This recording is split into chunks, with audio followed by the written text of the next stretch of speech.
이적 택한 황희찬 이강인, 새로운 둥지서 동반 상승세. 올여름 이적 시장에서 다수의 코리안 리거들이 이적을 감행했다. 이 가운데 황희찬과 이강인은 지난 시즌 많은 기회를 부여받지 못했다는 공통분모를 갖고 있었다.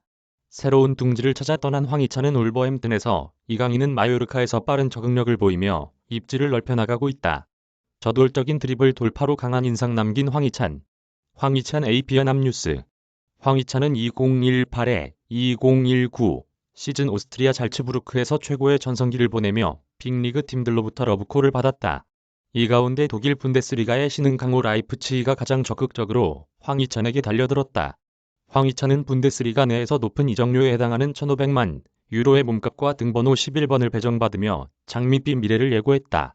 라이프치히의 시즌 첫 경기였던 BFB 포칼 1라운드에서 선발 출장해 한 골 1도움을 올리며 순조로운 스타트를 끌었지만 이후 리그 경기에서는 주로 후반 교체 출장에 머물렀다. 나겔스만 감독은 분데스리가 적응을 이유로 황희찬을 배제했다. 이에 황희찬은 올겨울 이적 시장에서 다른 팀으로의 이적을 추진했다. 정작 나겔스만 감독은 자신의 플랜에 황희찬이 포함돼 있다며 이적을 가로막았는데 후반기에도 입지에 변화는 없었다. 결국 황희찬은 리그에서 한 골도 기록하지 못한 채 시즌을 마감했다. 올여름 잉글랜드 프리미어리그 울버햄튼으로 임대 이적하며 도약을 다짐했다. 황희찬이 첫 선을 보인 것은 지난 11일 프리미어리그 왓포드와의 4라운드 후반 17분 교체로 나선 황희찬은 왼쪽과 중앙을 넘나들며 저돌적인 움직임을 가져갔다. 후반 37분에는 문전혼전 상황에서 승부의 쐐기를 박는 추가골을 장렬하며 팀 승리에 힘을 보탰다. 지난 시즌 라이프치히에서의 한을 풀어낸 순간이었다. 18일 브렌트포드와의 5라운드에서도 비록 후반 교체로 나섰지만 오른쪽 골라인에서 상대 수비수 양손을 농락하는 화려한 발재간을 선보이며 홈팬들을 열광시켰다. 마침내 황희찬은 23일 토트넘과의 리그컵 32강전에서 처음으로 선발 출장했다. 왼쪽 윙포워드로 나선 그는 후반 13분 다니엘 포덴스의 동점골의 시발점 역할을 해냈을 뿐만 아니라 승부차기에서는 팀 내 첫 번째 키커로 나서 킥을 성공시키는 등 확연한 존재감을 드러냈다. 축구 통계 전문 업체 후스코어드닷컴은 울버햄튼 출전 선수 가운데 황희찬에게 가장 높은 7.5를 부여했다. 이날 황희찬은 90분 동안 슈팅 2개, 드리블 성공 3회, 태클 성공 3회, 공중볼 경합 승리 2회를 기록하며 가능성을 확인했다. 황희찬의 역동성과 스피드, 1대1 돌파 능력은 프리미어리그와 잘 부합한다. 물론 울버햄튼에서 주전 경쟁은 치열하다. 최전방은 라울 히메네스가 확고한 가운데 좌우 측면은 트링캉, 아다마 트라오레, 포덴세 등이 버티고 있다.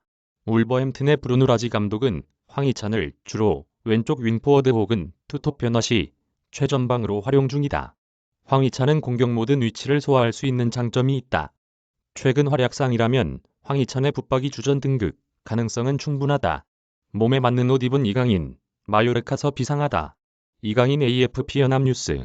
이강인은 2011년 발렌시아 유스팀에 입단, 꾸준히 성장하며 지난 2019년 1월 정식 성인 프로 계약을 체결했다. 발렌시아 최고의 유망주로 각광받았으나 정작 이강인의 출전 기회는 많지 않았다. 2019-2020 시즌 종료 후 이강인은 이적을 추진했는데 정작 발렌시아가 앞길을 가로막았다.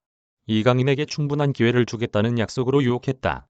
2020-2021 시즌 초반 막시 고메스와 투톱을 형성하며 선발로 나섰지만 시간이 지날수록 출전 기회가 들쭉날쭉했다. 엎친 데 덮친 격으로 스페인 현지 언론은 이강인과 막시 고메스를 지목하며 하비 그라시아 감독의 반기를 든 선수라고 불화설을 보도했다. 후반기 들어 더욱 입지가 좁아진 이강인은 결국 2020-2021 시즌 리그 24경기 가운데 15회 선발 출전에 그쳤다. 득점 없이 4도움을 남긴 이강인으로선 아쉬운 시즌이었다. 이강인은 올여름 2부 리그에서 승격한 마요르카로 이적했다. 4년 계약을 맺은 이강인은 마요르카에서는 내가 원하는 축구를 펼칠 수 있을 것 같아 이적을 선택했다며 팬들에게 기쁨을 주고 싶다고 자신감을 드러냈다.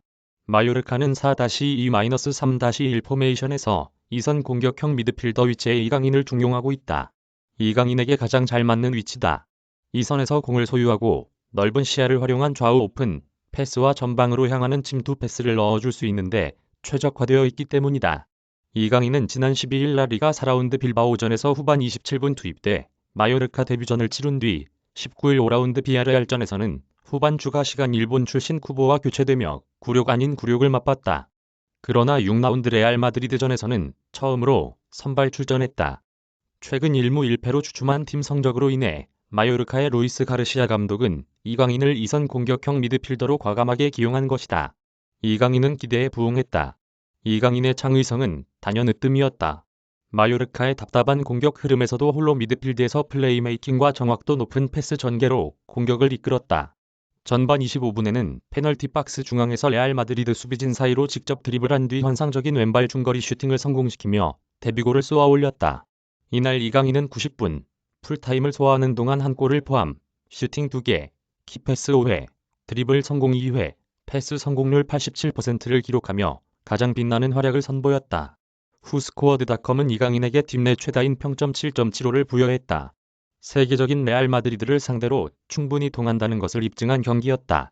이적 후 3경기 만에 첫 선발 출전 경기에서 존재감을 뿜어낸 이강인은 교체가 아닌 주전이 왜 어울리는지를 몸소 보여주고 있다.